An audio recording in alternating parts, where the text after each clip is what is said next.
Comme tout le monde, nous sommes un peu perdus, nous sommes déboussolés parce que cette pandémie amène à une remise en question totale. Surtout nous ici en Afrique, nous qui suivons de manière quasiment systématique l'Occident. Une fois l'Occident déboussolé, nous nous sommes doublement déboussolés parce que on ne sait plus qui suivre. Mais ce qui est frappant, surtout quand on est de ce côté, euh, on sent comme une espèce de désir assez intense de retour vers l'Afrique.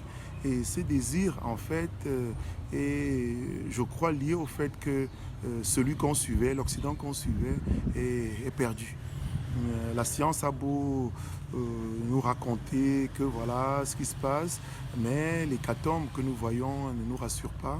Et ce que je ressens autour de moi, c'est ce désir d'Afrique, c'est-à-dire ce qu'on appelle en fait des African Solutions.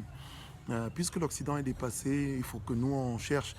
Et du coup, il y a cette conviction, comme cette conviction que nous avons de meilleures solutions en fait.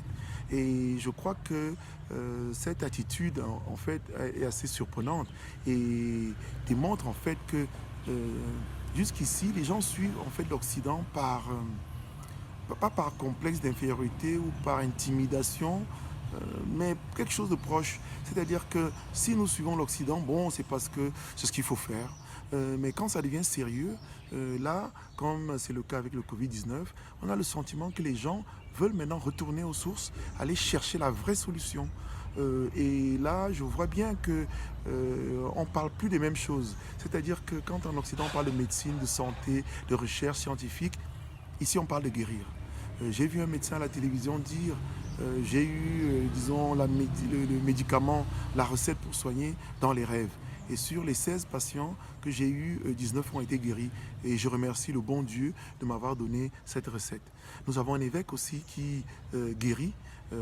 Donc du coup, je vois bien que l'idée de pratiquer la médecine, de prouver scientifiquement le processus, le procédé, etc., n'est plus à l'ordre du jour. Ici, il s'agit de guérir.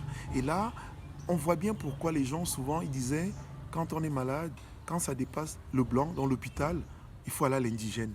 Et le mot indigène, d'ailleurs, c'est qui utilise ça ici. Donc le mot indigène montre très bien le regard qui est porté sur cette pratique, disons, ce savoir, hein, il faut le dire. Donc pourquoi aller d'abord chez le blanc et aller à l'indigène après? Donc voilà un peu toutes ces choses-là qui, je me demande, qui me font me dire finalement, où est-ce qu'on s'est trompé? Pourquoi finalement il faut quelque chose de grave comme ça pour que les Africains aient la confiance en fait en leur propre culture et en leurs propres valeurs?